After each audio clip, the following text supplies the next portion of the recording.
3 aja Institut Agama Islam Nahdlatul Ulama Kebumen. Di video kali ini saya akan menjelaskan tentang RPP atau Rencana Pelaksanaan Pembelajaran guna memenuhi tugas mata kuliah Administrasi Pembelajaran yang diambil oleh Bapak Agus Salim Hamidi, MPRI.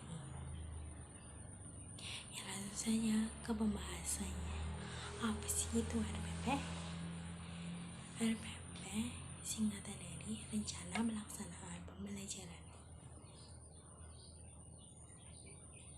Rencana Pelaksanaan Pembelajaran adalah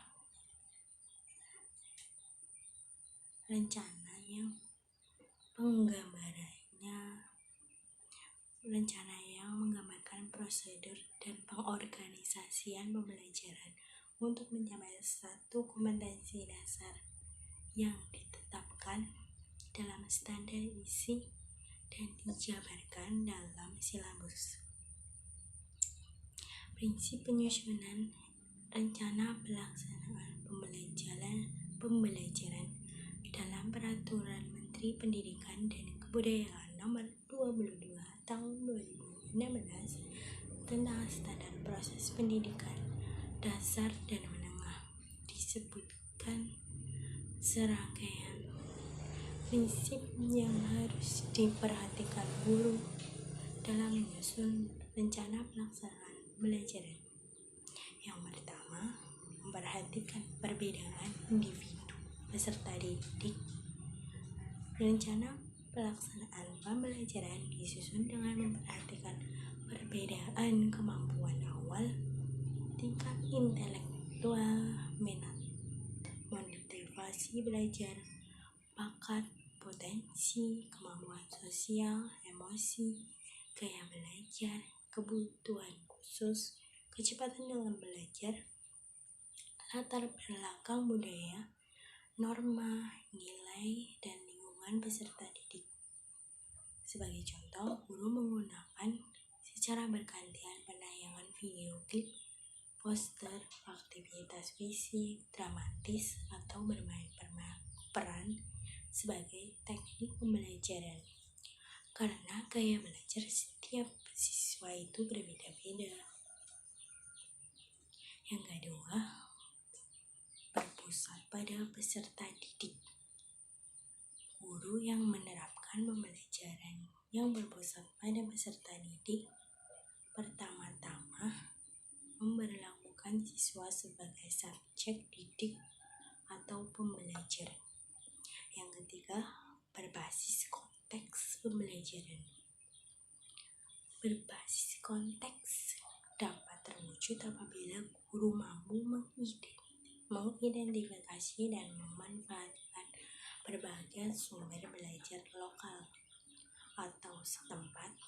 Guru mengenal situasi dan kondisi sosial, ekonomi peserta didik, mengenal dan mengedepankan budaya atau nilai-nilai kearifan lokal tanpa kehilangan wawasan global.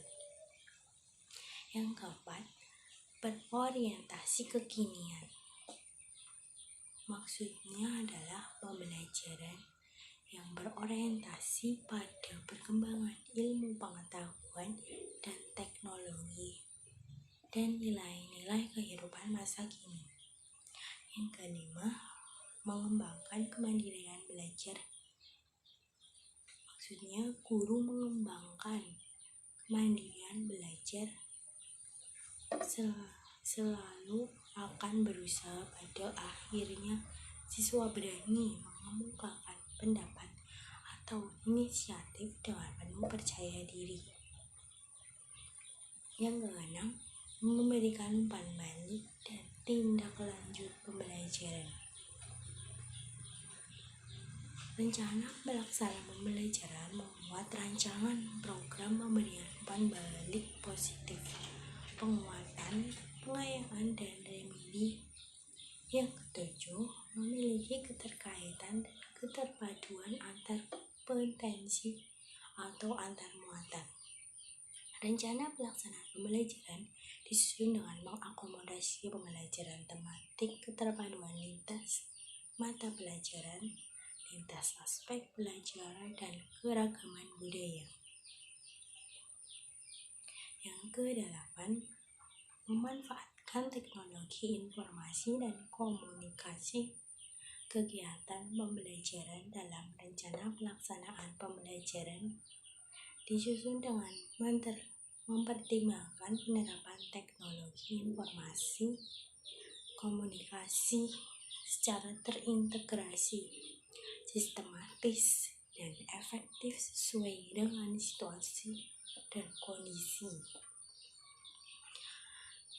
Komponen rencana pelaksanaan pembelajaran yaitu identitas sekolah. Ada nama satuan pendidikan, identitas mata pelajaran atau tema, subtema, kelas atau semester, materi pokok, alokasi waktu yang ditentukan sesuai dengan keperluan untuk mencapai kompetensi dasar dan beban belajar dengan mempertimbangkan jumlah jam pelajaran yang tersedia dalam silabus dan kompetensi dasar harus dicapai. Selanjutnya, tujuan pembelajaran yang dirumuskan berdasarkan kompetensi dasar dengan menggunakan kata kerja operasional yang dapat diamati dan diukur, yang mencakup sikap, pengetahuan, dan keterampilan. Kompetensi dasar dan indikator pencapaian kompetensi. Ada materi pembelajaran, memuat fakta, konsep, prinsip, dan prosedur yang relevan dan ditulis dalam bentuk butir-butir sesuai dengan rumusan indikator ketercapaian kompetensi. Metode pembelajaran digunakan oleh pendidik untuk mewujudkan suasana belajar dan proses pembelajaran agar peserta didik mencapai kompetensi dasar yang disesuaikan dengan karakteristik peserta didik dan kompetensi dasar yang akan dicapai. Media pembelajaran berupa alat bantu proses pembelajaran untuk menyampaikan materi pelajaran, seperti sumber belajar dapat berupa buku, media cetak dan elektrik, alam sekitar, atau sumber belajar lainnya yang relevan. Langkah-langkah pembelajaran dilakukan melalui tahapan pendahuluan, inti, dan penutup, dan penilaian hasil pembelajaran. Unsur-unsur dalam penyusunan rencana pelaksanaan pembelajaran atau RPP mengacu pada kompetensi dan kemampuan dasar yang harus dikuasai siswa serta materi dan submateri pembelajaran. Pengalaman belajar yang telah dikembangkan di dalam silabus menggunakan berbagai pendekatan yang sesuai dengan materi yang memberikan kecakapan hidup atau life skill sesuai dengan permasalahan dan lingkungan sehari-hari. Menggunakan metode dan media yang sesuai dengan mendekatkan siswa dengan pengalaman langsung.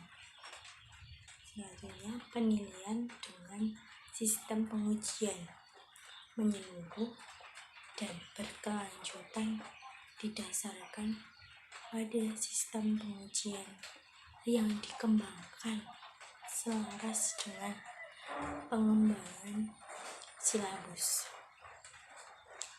Selanjutnya, tujuan dan fungsi rencana pelaksanaan pembelajaran atau RPP yaitu mempermudah, memperlancar, dan meningkatkan hasil proses belajar mengajar. dengan menyusun rencana pembelajaran secara profesional, sistematis, dan berdaya guna, maka guru akan mampu melihat, mengamati, menganalisis, dan memprediksi program pembelajaran sebagai kerangka kerja yang logis dan terencana.